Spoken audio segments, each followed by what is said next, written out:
Hey guys, welcome back to Reviewing While Driving. I'm Gene. Spoilers ahoy. Wow, episode 9, season 6, The Battle of the Bastards. This is my recap and review of that episode. It's the day after. I have not read or viewed any other materials about the episode, so this is my completely fresh and original take for what it's worth. Overall, I would give the episode, I think, a 4 out of 5. I think that seems about right. Obviously, the Winterfell part of it dominated, and I want to spend most of the video talking about the North. But let's start with Meereen, and even before that, let's get to sort of the overall issues I've had with the series this season. And this is, you know, a kind of a Cadillac problem, right? I mean, it's been such a great show. We've had such a great run. There's been so many cool characters and cool moments, and it's spoiled us, right? I mean, let's be honest. We have a pretty high standard for Game of Thrones.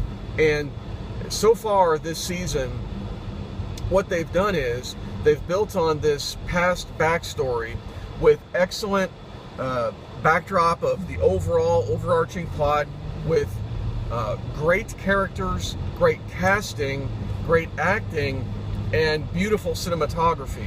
So all of the elements are there for a great show, and I mean a completely transcendent type of television experience.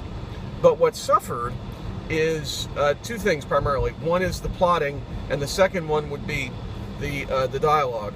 Now, I think the dialogue has improved, but it's been up and down. There were some moments this season that I thought were just really but as far as the plotting goes, you can see where the showrunners really missed having Martin there for some of the specific storytelling elements that occur in the series, and that showed up in last night's episode. So in Meereen, let's do the pros and cons. So obviously Dany's taking over. You know, she's the queen, the conqueror. She's got the presence. She has now the 3 dragons. She's demanding the Masters surrender. I thought that was really cool.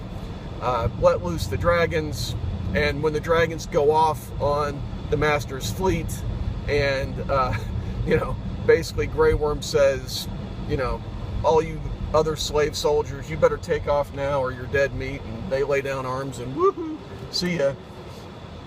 I thought those were some great moments. I thought the filming and the whole cinematography of the CGI of the dragons and the dragons taking out the ships was great. Particularly when you consider that you know, the ships were all built for kind of a siege, right? I mean, they're all launching, you know, catapults with flaming pitch and attacking the city. We didn't really see the Masters' army any. But we saw their ships. But I do have to wonder, okay, so did the Masters not know that Dany's out there somewhere and that she's got a dragon? I mean, it seemed like none of them had a bow and arrow. I mean, they couldn't have a, you know, ballista, right? A giant crossbow to try to take a shot at the dragons, because the dragons can get shot. But, you know, that didn't happen. So it ended up being a complete, you know, wipeout, essentially, of the Masters. And then the other part I had a problem with, sort of plotting wise, was, and then we just sort of see Theon and Yara. They just kind of show up in the pyramid. There they are, talking to, you know, Daenerys and her council. And while I did like the character interactions in that scene, I thought those were great. I loved Tyrion confronting Theon about his past. I love Theon owning that and saying, I'm not worthy, and I'm supporting my sister's claim. I thought Yara stole the scene, frankly, in her interactions with Dany. Like, you know, Yara's like, hey, I'm down for whatever, you know. I thought that was hilarious. And then Daenerys, you know, being open to, you know, that sort of arrangement, and not just sort of this quasi-independence. I'm not sure what that means exactly, you know. I mean, Yara promises not to be raiding and pillaging. Okay, but you're going to be independent. okay, I'm not sure I get it. I mean, how did the Ironborn make it? I mean, right, what are their words? We do not sow. And they're not talking about, being a seamstress. They're talking about planting crops. So if these guys don't sow, what are the Ironborn going to do? Are they just going to, hire themselves out as sailors or, Marines? I'm not really quite sure what their life looks like, because that's who they are, right? So I love the interaction of the characters in that sequence, but we didn't even see the Ironborn fleet, right? I mean, the 100 ships that they spoke about. I mean, I was really hoping for and kind of expecting that Theon and Yar's fleet would come in and participate in the battle against the Masters, because that's their game. I mean, that would have been really cool. And if they spent a big part of the season's budget on this episode, and if they were going to devote a big part of the episode to, Marine, and they spent, I don't know, 10 or 15 minutes on it, okay, then we can see some Ironborn master naval warfare there. And it would have been awesome. And we could have seen some more Yara action stuff of her, getting after it. I was really hoping for that. Instead, they just kind of show up in Marine, and we don't know to what extent, if any, the Ironborn, had a fight with the Master's fleet. So I was kind of disappointed in that part. Overall, I would give the Marine piece like a 3.5, and I'm giving it. I would have given it lower than that, but for the CGI, I thought the dragon parts were wonderful, and the just how they were hovering and the breathing fire, and they were tag teaming those ships, and boom. I mean, that was great. I thought it was well made and it was beautiful, and then the character interactions. But the plotting, again, what they're choosing the story they're choosing to tell, and what they're choosing to put on the screen, I think is probably the story of season 6 from a show running perspective. There's a difference, like in sports, between the general manager who puts the team together and the coach who calls the plays, right? And so I think what's happening is that the showrunners are the GMs, and their coach, who was George R.R. Martin, who basically plotted out he laid it all out for him with the with the books. I think that without the actual steps, I think the show has suffered a little bit this season. So now let's go to the Battle of the Bastards. It was tremendous. It was also one of those things where I wished I hadn't seen some of the prediction videos, because I think some things had leaked that I wished I hadn't known, and I think that colored my judgment of it, because there weren't any real twists for me, and that's probably the biggest knock I have on the episode, is that the people we were expecting to die did die, and the people that we hoped wouldn't die generally didn't, right? So the body count was Ramsay, 1-1, and Rickon. I think all of those 3 characters would have been at the top of most people's lists of who's most likely to die. So I think that there weren't a lot of chances taken as far as, meaningful deaths. I thought Davos and Tormund had a reasonable shot of not making it. And there were no other real twists or surprises in the Winterfell part as far as who might come into the battle. In my previous video, I talked about other possible, help that they could get from other noble houses in the north. We didn't see the Manderleys expressly. We didn't see House Reed. There were no other people from the Neck and the Riverlands to come and help. It was strictly this, Braveheart-esque moment, and then where Littlefinger and the Vale ride in at the end. And it was well executed. Again, I have no beef at all with how it was made, or the filming of it, or the detail and the execution of it. Again, it was the plotting. I thought the dialogue on the North part was great. I love the character interactions, but again, it's what part of how are they telling the story, and what part of the story are they choosing to tell. But let's get into the pros. first of all, I thought, the way that Ramsay dealt with Rickon was very Ramsay. I mean, he wanted to hurt Team Stark, and he wanted to do it in the most painful and sort of dramatic mano-a-mano way, to basically screw with Jon, and I'm going to kill your brother right in front of you. And so I thought that was a very Ramsay move. And, I guess goading Jon into coming out and out of their entrenched position.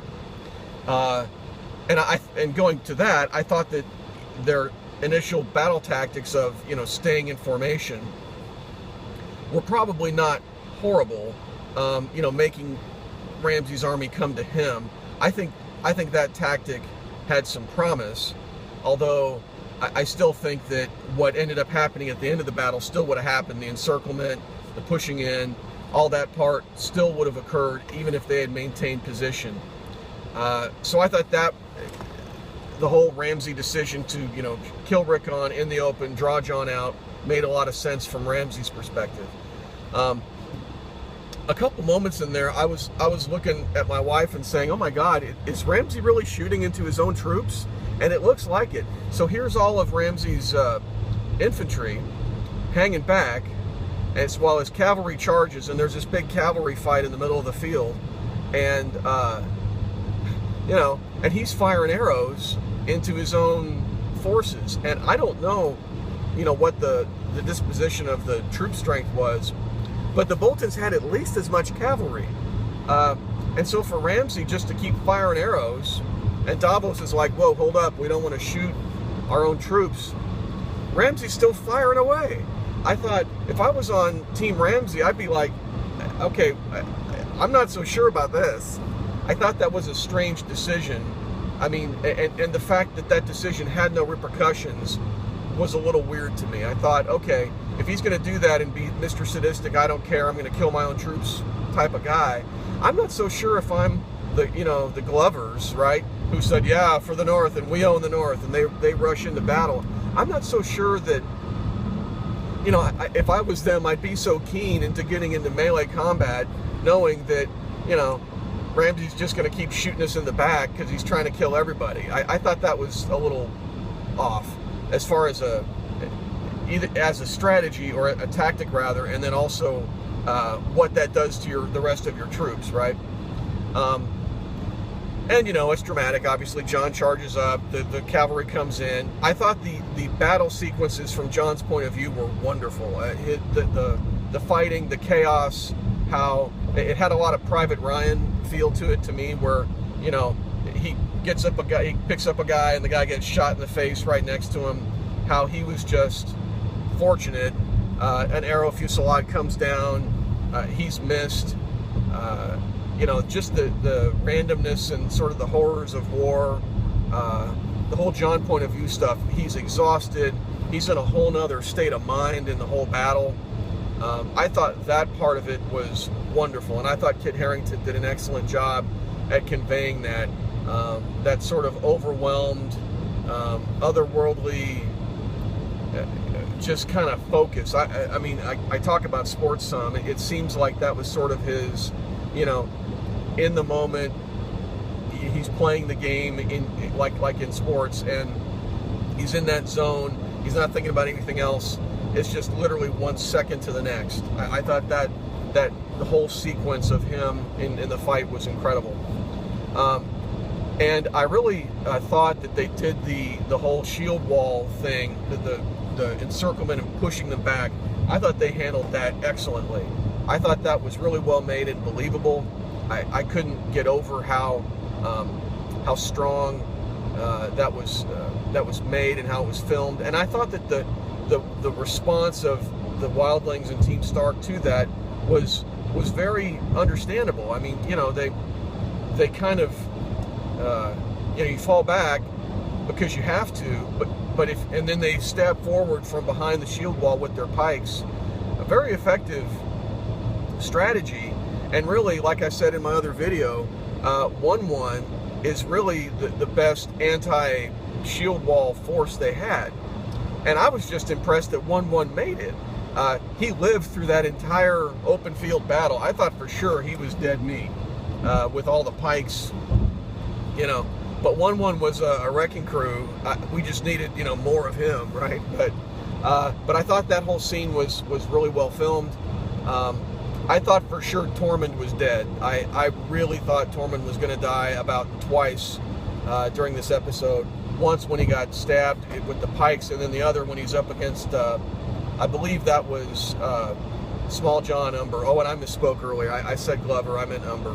When we were fighting, the Starks were fighting the Umbers, and they rushed up with their infantry. Sorry, I meant Umber. So yeah, when Tormund was against Umber, Small John, I thought that was really well made, and the headbutting and the man-on-man combat, that gave us a nice Tormund moment. You know, kind of gave him an enemy to fight, right? So I thought that was well done. And then we need to get to Littlefinger. So I think it was not surprising that he showed up, and I think the showrunners kind of blew it, to be honest, in their extended teaser trailer. They released like a 2.5 minute teaser, I think 2 or 3 days before the episode, and they showed Littlefinger in the context of, you know, the whole Battle of the Bastards setup, and so, you know, we knew he would be involved. So I guess they sort of just said, well, everybody knows anyway, and so to me it was an unnecessary reveal, and I think it really kind of spoiled the moment of would he come or wouldn't he come. I thought it was kind of a foregone conclusion that the Knights of the Vale were going to ride up on the back of the Bolton army and wipe them out, and that's what happened.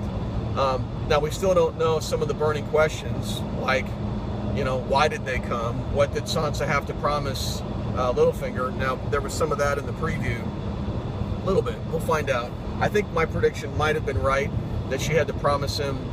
There's some kind of wedding or marriage promise with Sansa. I would bet. I guess it's possible she could also have married off somebody else, like maybe Lyanna Mormont. I mean, I guess Sansa could try to arrange for her marriage to, you know, somebody, but, you know, the Mormonts are a lesser house. I don't think that's going to get it done. I'm still sticking to my guns that Sansa had to promise to marry somebody, which explains, by the way, why she had to kill Ramsay at the end, and we'll get to that. So, anyway, I thought the whole open field battle at Winterfell, the execution of it, the fight choreography, just the battle staging, the concept of how the fight was going to go down, I thought was well made. And I thought and I wanted to get to this, when they were pressing in on the Starks, I thought that was tremendously well done. That sense of claustrophobia, of suffocation that Jon was experiencing from his point of view, just the pile of bodies, he gets stuck under there. I mean, there was a part of me that thought, oh my God, he's going to die in this really kind of random, awful way of suffocating under this pile of bodies, you know. I mean, I thought they really conveyed that well. I thought that was well executed, and there was a moment where I was like, oh shit, maybe he's not going to make it. So I thought overall that part of the episode was tremendous. And then Ramsay flees. He runs back to Winterfell and prepares to defend the castle against the remnants of you know, the northern armies and the forces of the Vale. So, you know, and here's Ramsay. All he's got is what looks like kind of a relatively small garrison force. And I did love, you know, 1-1 just owning that gate. I thought that was pretty funny. You know, I mean, but Winterfell, to be honest, has been made out to be this just badass castle. I mean, it's, you know, it's what's going to save the North. It's the holding point against the White Walkers. We need to take Winterfell back so that we can defend ourselves against the Whites and the White Walkers. And, you know, one giant's able to knock down the gate. So, I mean, it was cool, but I thought, okay, I thought Winterfell was supposed to be really defensible castle. And you know, if one giant can basically knock down the gate by himself, I'm a little worried about Jon's ability to defend it against the White Walkers. So I think they need to work on their gate, you know, maybe a nice stone door or something against the White Walkers and the Whites. I don't know. So I thought that was cool, and I thought 1-1's death, being killed by Ramsay, was poetic. I mean, 1-1 was just tremendous on the battlefield, and I wish more of his buddies had made it to the fight. But so then, you know, the confrontation between Jon and Ramsay, I thought was great. Ramsay had no interest at all in engaging in sword fighting with Jon. I do think that it kind of made Ramsay a little one-dimensional as a fighter, because we've seen Ramsay fight, right? I mean, if I recall, in season 3 or 4, when the Ironborn were attacking and trying to get Theon back, you know, Ramsay was engaged in close quarters melee fighting against the Ironborn, and he was not a slouch. I mean, I'm not saying he was at Jon's level, but he was a skilled melee fighter. So overall, I thought that was an interesting choice. But, you know, Ramsay had the range on Jon. You know, obviously Ramsay's a good marksman. And I loved how Jon, you know, advanced on him with the shield, took the shots, and then just pummeled him. And I thought it was interesting that when he looked over to Sansa, you know, we kind of project what we want to project onto the characters.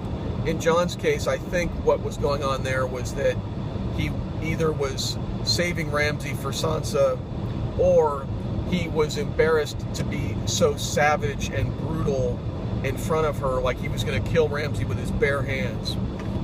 And so he stopped himself. It's also possible he was just reminded of, hey, I'm a Stark, you know, this isn't how we do it. And when he got up, what I thought he was going to do, and I don't know how many of you thought this, I thought he was going to go get his sword and execute Ramsay right there, you know, the Stark way, just the woof, and off with your head. But instead, we got something better. And I thought this part was awesome. The exchange between Sansa and Ramsay at the very end, in the cage, he's bloody. I thought that their conversation, Ramsay's realization that Sansa's gonna kill him,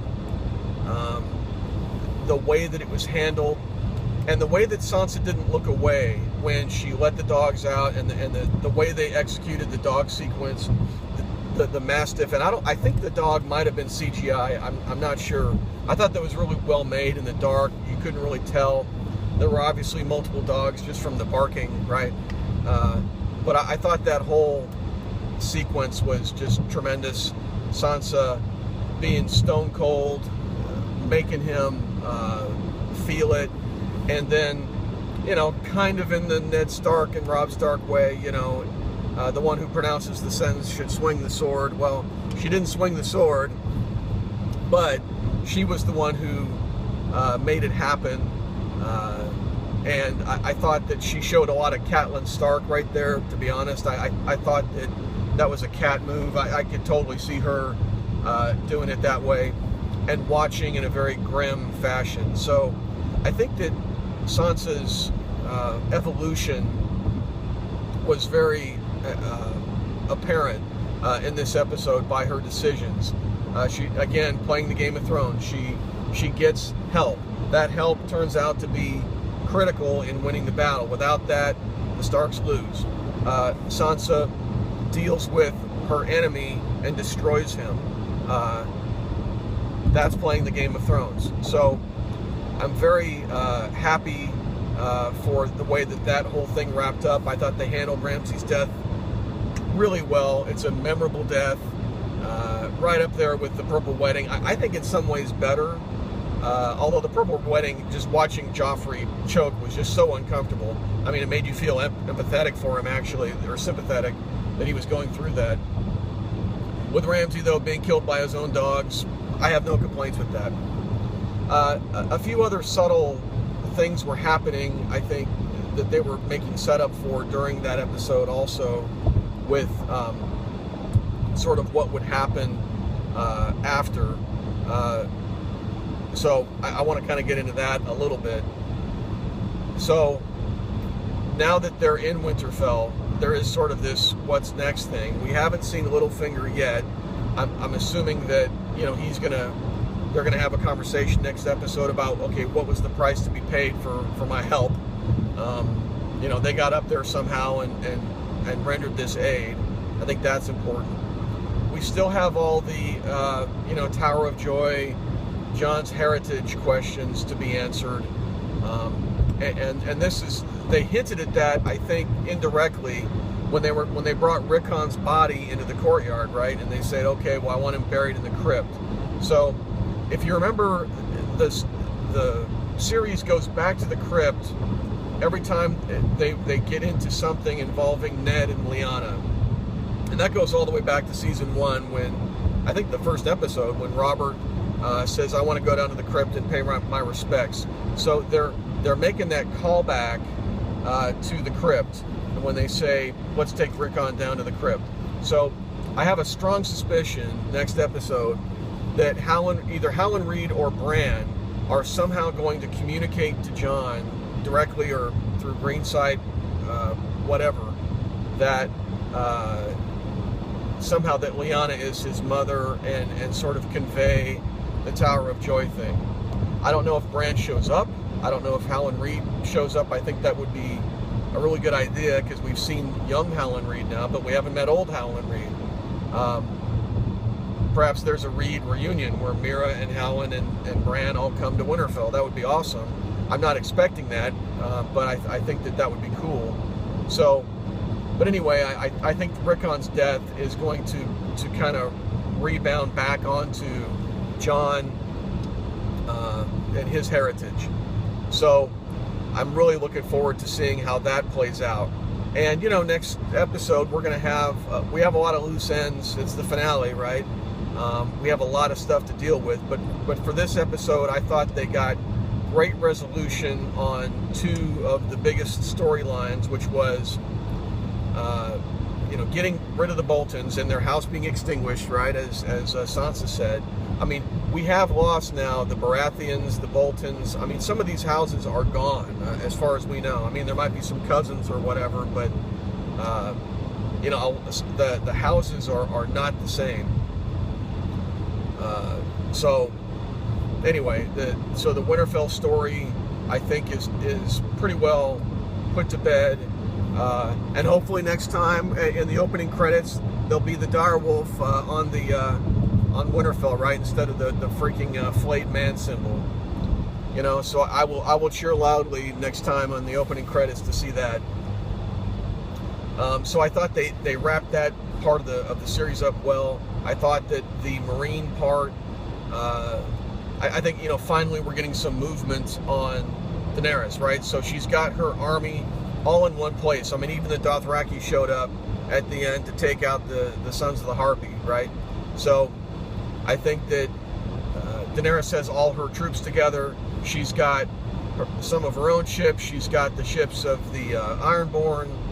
She's got enough to, you know, cross over into Westeros, where presumably Varys is gathering other help, whether that's in Pentos with Illyrio, we haven't seen in a long time, or whether it's you know, in Dorne, as a lot of people have suggested, or somewhere else, or maybe back on Dragonstone. I mean, that's where the you know, the Targaryens were from. So we'll see. So now we're in this position where, okay, the battle lines are kind of forming somewhat, and you've got kind of four participants primarily. God, maybe 5 even. So you've got the White Walkers, you have the North, which I guess includes the Vale now too. You've got the Crown, which would be the Lannisters and the Tyrells.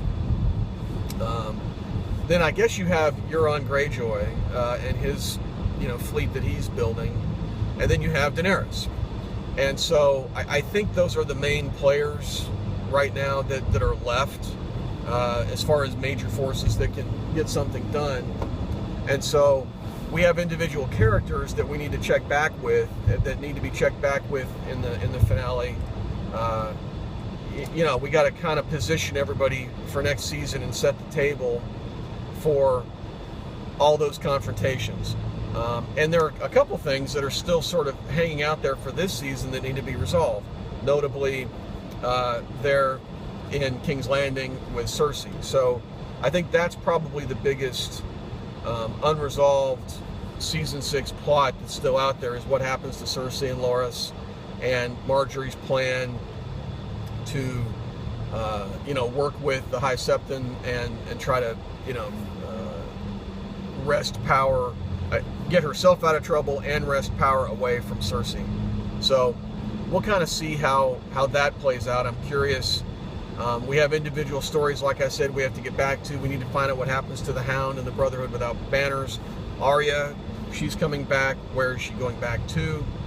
Is she going to meet up with her siblings? We have Bran, who needs to either get to the wall or get somewhere where he can be protected and where he can help with his visions.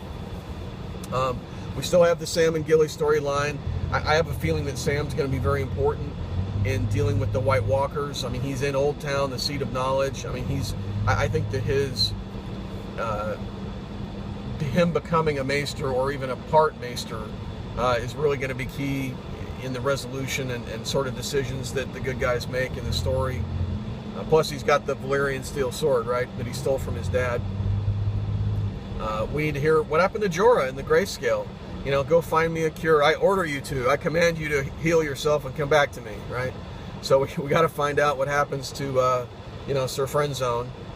And, so we've got all these open issues that I think need to be tied up. So, overall, again, I would give the episode and maybe 3.5 is too low. Maybe it's a 4. It was more of the plotting and the decisions, and I think not being as Game of Thrones brutal.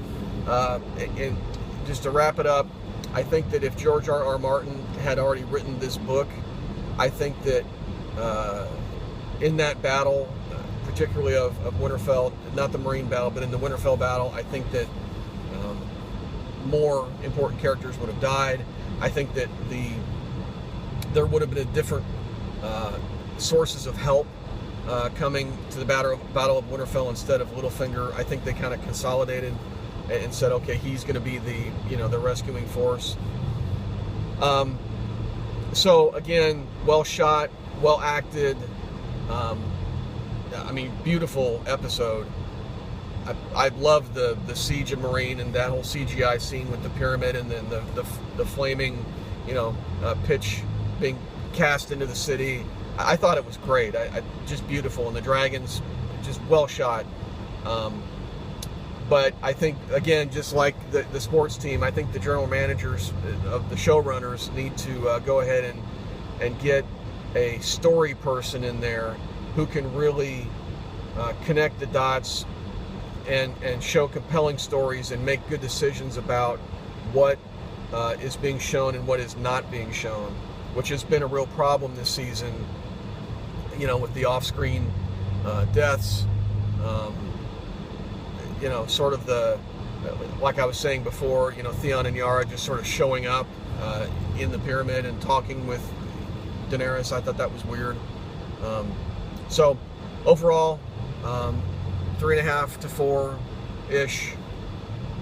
So happy Ramsay's dead. Oh my God, I'm so happy he's dead.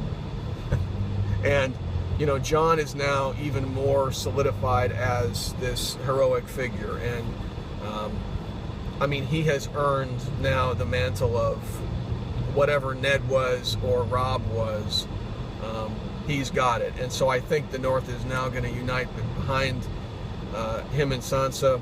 It'll be interesting to see how Jon's heritage plays into sort of the interplay between he and Sansa, because they're actually cousins, right?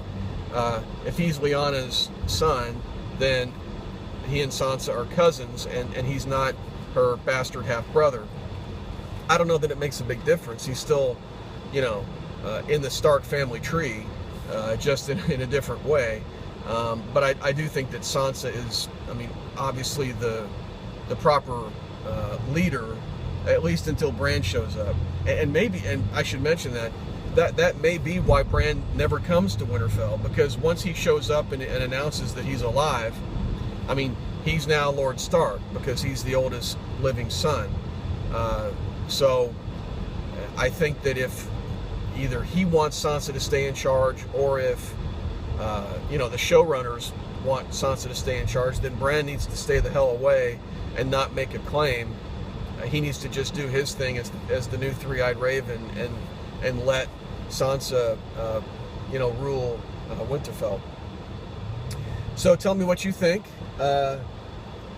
Love the show. Gonna hate to see it go next episode. We're all gonna watch episode 10 and be like, another year, oh my god. But overall, happy with the episode, and very curious to see how they pick up the loose ends, and kind of where it's pointing going forward. So leave your comments, please. Love to hear from you. Like me, unlike me, give me your thoughts, and we'll see you next time.